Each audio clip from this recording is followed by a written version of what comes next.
Welcome back to PWA for Beginner series, and we're at the last video of chapter 3 now. We're actually going to talk about how and why that we want to publish our PWAs to a store. So let's go ahead and get started. Today here with me again is Justin. Yep. Hey Beth. Hi, let's talk about how to package your progressive web apps using some of the tools that's available on the market. For sure. So I think as we mentioned in the last video, you can use like our VS Code extension that we showed to package.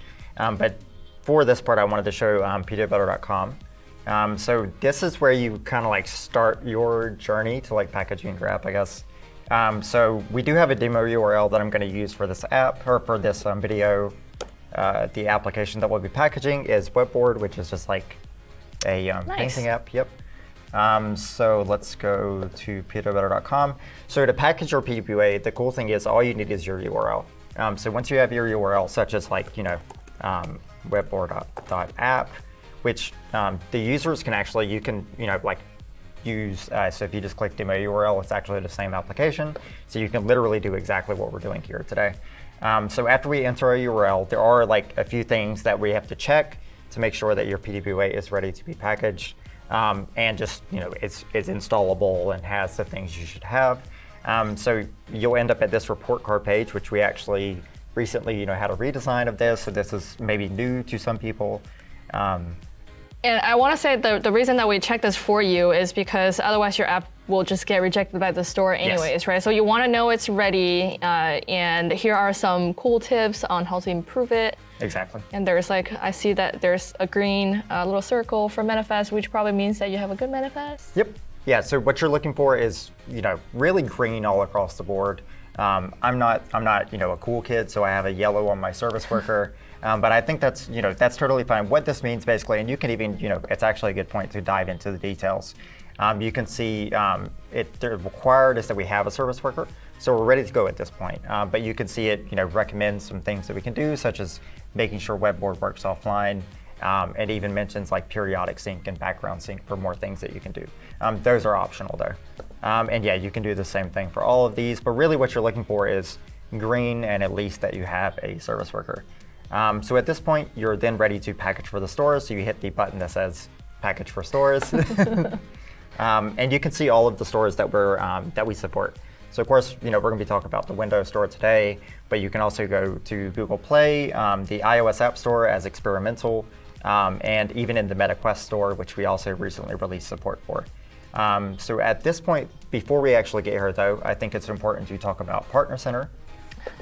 How do you sign up as a developer to be able to do this, right? Exactly. So it's required that you have a developer account in order to publish apps to the Microsoft Store. Yep. I'm sure the same requirement goes for other places as well. For sure. So to get started, where do we sign up as a developer, Microsoft developer? Yep. So I think the easiest way to get to where you can sign up and stuff is just to go to developer.microsoft.com.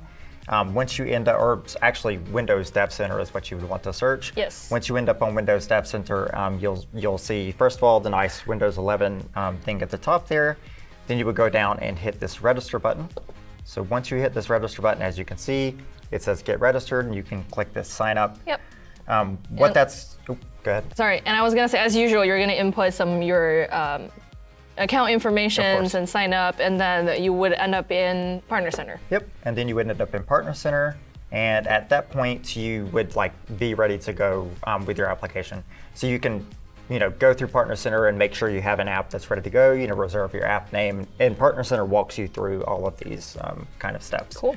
And then you will see that and actually we'll go back to PWA.com first, as it actually kind of walks us through too.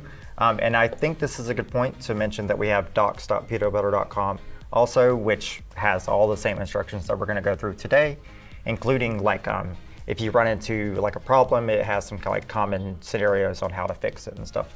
And it includes instructions for all the tools that we've been talking about as well, like for PWA Starter, the Visual Studio Code extension, and how to use PWAbuilder.com.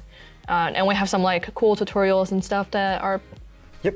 So yeah, we even have the workshop, which Beth had a huge hand in setting up. So you can go through all of our workshop here, and even number 7 is literally package your PWA like we're talking about today. Yeah.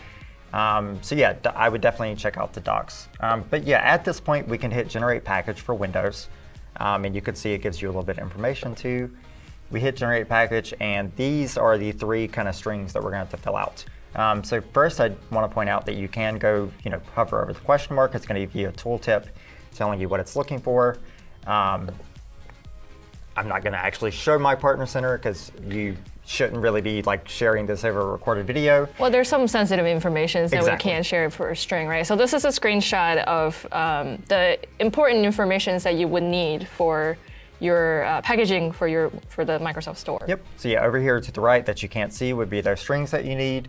But this, is showing you where it would be on Partner Center. So those are the 3 strings that we're looking for, I guess, in the product. Yep.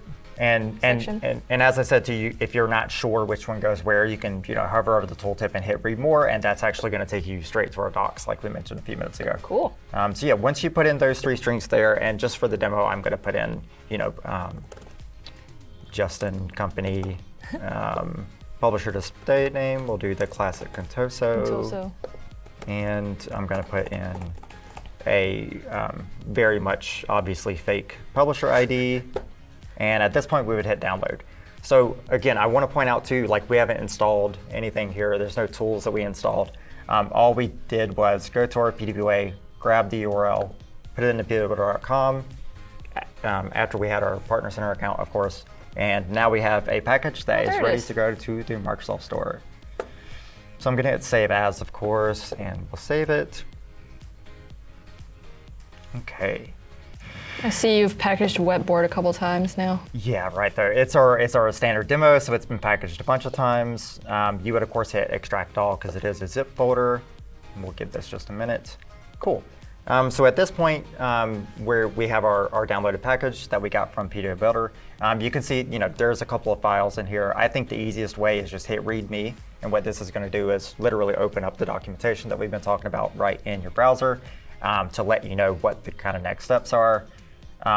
My favorite part of this is we have this PowerShell script that enables you to install basically a side-loaded test version of your application. So we'll click on that, run with PowerShell. And you will need, I think it's important to remember, developer mode turned on your device too when you go to do this. You can see it's going to open up. It's going to ask you if you want to run it. We will hit R and enter. And you'll see, it's installing Webboard. And it will even open up your application. So it really generated everything that you need, like the MSIX packages and PowerShell to help you site load it and everything you need for the store. Yep. And you literally just click README and it will tell you exactly which packages to submit and that kind of thing. Cool. Yep. And similarly, you can go through the other packaging process for other app stores if you're interested in those. Yep. And I think it was super simple. Thank you so much for the PWAbuilder.com walkthrough. Yeah, no problem. And last thing I want to mention too for the other app stores is we also have documentation for those too. So it's not just documentation for the Microsoft Store. We have documentation for the Google Play Store, other Android stores, MetaQuest, etc. Cool. Yep. And you can kind of tell that we're looking at PWAs to be first-class citizens now, that it works just like an app on different platforms. And thank you so much, Justin, again. So in the last short couple of videos, we already done why you should build a PWA, how to get started using different tools, how to debug it, and then lastly, how to package it so that it can be distributed to billions of users out there that's waiting to use it. Cool. Thank you so much. Here on the screen again, as usual, are some of the links that you can go explore on your own to learn more about progressive web apps.